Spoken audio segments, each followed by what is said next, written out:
Hello pilots and ground crew, welcome back to my channel again. Well, I've got another frame to show you. Now first of all, I'm not going to tell you how much it was, right? Because the last time I'd mentioned about a frame and how much it was, when the person or particular person had gone to check, it had gone up a bit, right? And I got told off for saying it was this price and it was actually that price. So all I'll do is I'll leave a link in the description, right, so you can check it. If you check it today it might be one price, if you check it in 3 weeks it might be a different price, right? So I'll just leave a link in the description and you'll go check it. What I will say straight away is, right, at this time, and I can't see it going up very much, it's a very cheap frame, and to be quite honest I expected it to be a very cheap and nasty frame. Right, and it's one I've received from banggood.com, and I wasn't expecting much, to be honest, at the price. Right, I thought, well, that's not going to be great, and I wasn't sure whether or not to even bother doing a review. However, right, it's not bad actually. Right, you'll probably notice once I've got it put together, it's a clone. Right. There you go, I've just lost half here who don't like clones, right? But it's not an exact clone, right? There's a certain steel bloke out there who flies something like this, but his is 5-inch. Well, this has been shrunk down to a 3-inch, and they've called it the Siren or Sirens or whatever. But it's got a few problems, right, which I'll talk about, deal with, show you how to sort out, so to speak. It's got some rough edges on. It's, well, say rough, I'll rephrase that to sharp. I would not start to build this as it is, right? It's reasonably strong, right, for a 3-inch. In fact, actually, it's bloody strong for a 3-inch. It's got a tiny bit of flex, which I always say you want, right? But it's a bloody strong frame, actually. But it has got some sharp edges on. But we'll deal with that in a minute. The top plate, I thought to myself, well, it's not bad, but it's a little thin, right? But it's quite strong as well. However, these steel spacers you get, right, which I haven't opened yet, they're just the metal spacers and the screws, right? You get 6 of them. So you've got 2 here, 2 here, 2 here, 2 here, or whatever, or you get 8 of them, I should say. You get 2 there, 2 there, and 2 there, and 2 there. So you've got 8 spacers going along the top, right, sealing it in. So it's gonna be bloody well on there tight. So it's gonna be even stronger. So now it's gonna break that. Alright. The camera mounting position, I also like this little board. Right, you mount it. I'll just plop that one in and show you. You mount it in that way, you'd have your camera. Yeah, have I got anything to point with? No. Yes, no. Yes. Your camera would screw in here, right? And if you have a second hole on your camera, you'd mount it on there so you can angle it easier. Or you could screw the camera straight into there actually. Right, but if you screw the camera in there, the end might be sticking out a bit. But this is, and I've actually held the top plate on to double check it, it's reversible. So you could have the camera screwed in there, right, and your camera would be well buried and protected out the road. Right, I'm going to try it both ways when I put a camera in it, which I'm not doing in this video, as I do in all these type of videos.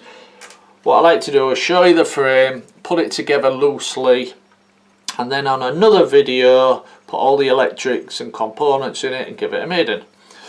But yeah, it's a very nice frame actually, and I thought it was going to be cheap and nasty. But like I said, it's a bit sharp, a bit rough, but we can do something about that.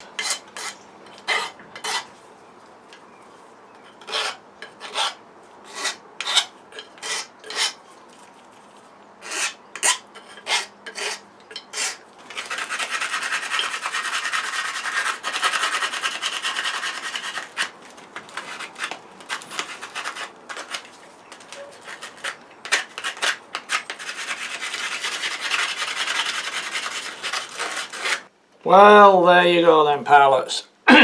As you saw, the best bit to do is give it a good scrape down on the sides and a good sand down everywhere. Well, now it feels really smooth and feels really nice.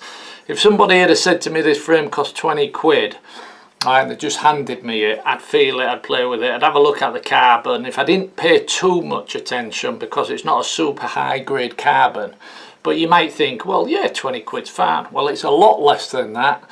And as I said, check the description, I'll leave a link to it. But yeah, I've sanded it, I've smoothed it, feels great in your hand now. I'll put it all together. You end up with 2 spare little nuts, if that's any help.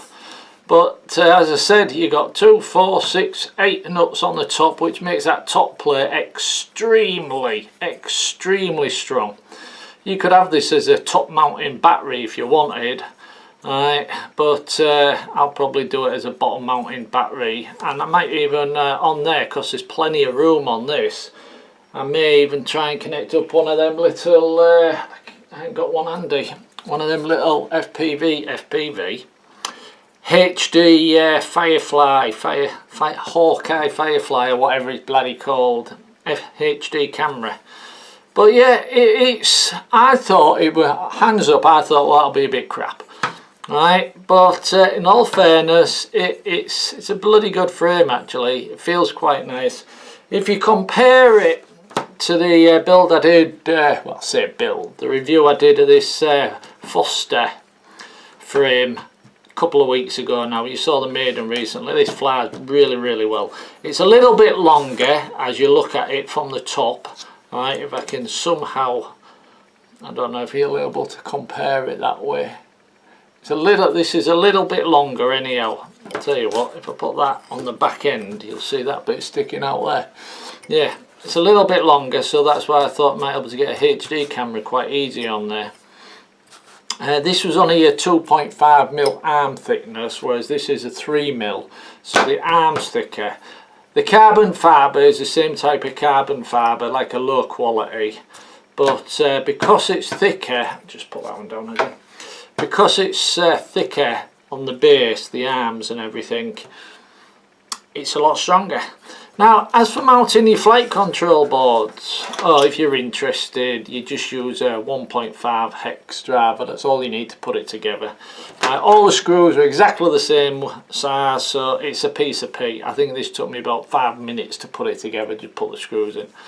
But if you notice here, for mounting your flight control boards and stuff, you've got your standard 2020 size, and they've even put, right, the 30, they pushed them out, so you could put a full size board in there if you wanted. But I reckon it'd stick out the sides a little bit, so I'd just stick to your micro size 2020 stack, or however you're doing it. But once you've got it in, there's plenty of room in there. You won't be messing about for your buzzers and stuff. It's like coming back to this one again, I had to jam the buzzer in there on an angle, right, which you should see that if I move that prop out the road. Yeah, it's on like an angle behind this bar. This is all probably made by the same company, by the way, because the carbon fibre is the same, right. These spacers, right, these are the same sort of material. They're like an alloy with like a plastic covering. They're almost identical. Well, they are identical, so it wouldn't surprise me if it's all made by the same company. And as I said to you, this is like a clone of whatever, the Mr. Steel.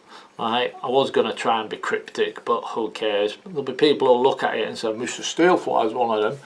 But yeah, it all depends how you feel about things like that. But this is a 5-inch and this is a little micro. Alright, so it's not really a clone, it's kind of. But it's cheap, very cheap. It's strong. Now I'll give it a good sand down. It's nice and smooth, feels nice in the hand, won't be worried about cables or anything. These little extra cut-offs, right, on the end of the arms, these extra little holes. I've never liked them on any quad of any design, right? They say, oh yeah, well if it makes it lighter for starters, but then if you hit some, only that bit breaks and it gives cushion towards the motor. I don't care, make it solid, right? Because if it hits somewhat now and that breaks, it's screwed, right? But if you've got a solid arm, which like that one actually there, that's just solid. If that hits anything, it might crack a bit or whatever, but you're still going to be able to fly with it. You can do a repair job. But with this, you'd actually have to cut the end off, and then you'd have to do it on all the other three to even it out, so to speak. I don't like these little holes. They do it in a lot of big 5-inch size quads and stuff, and some expensive quads, and I know why they're there before everyone starts leaving comments saying, well, you know why they're there, don't they, George? It's because I know why they're there. I'm just saying I don't like it. Leave it solid carbon as far as I'm concerned. But oh god, I get ranty sometimes. Anyhow, yeah, back to this frame. Yeah, it's I can't knock it really. Like I said, in a way I wanted to, because it was so cheap and stuff. I thought, oh, that's gonna be crap. But credit's where credit's due. It's quite well made actually, and it's quite strong and durable. I reckon it'll stand up to quite a bit. I'm not talking about crashing into brick walls or flying in car parks and stuff. We all know if you crash on a road or you're getting more damage, but for grass and stuff and fields, I reckon this will take quite a hammering. But yeah, I like it actually. I do like it. So anyway, links in the description. There will be a part 2 at some point where I'll put it all together, put the components in and show you it. But yeah, links in the description, go check it out. Like I say, quite a nice little frame, a siren. Right, drawing you in, you see, that's what sirens do. They sing their songs and they draw you in. Well, this drew me in. Okay then, pilots and ground crew, thanks for watching and cheers.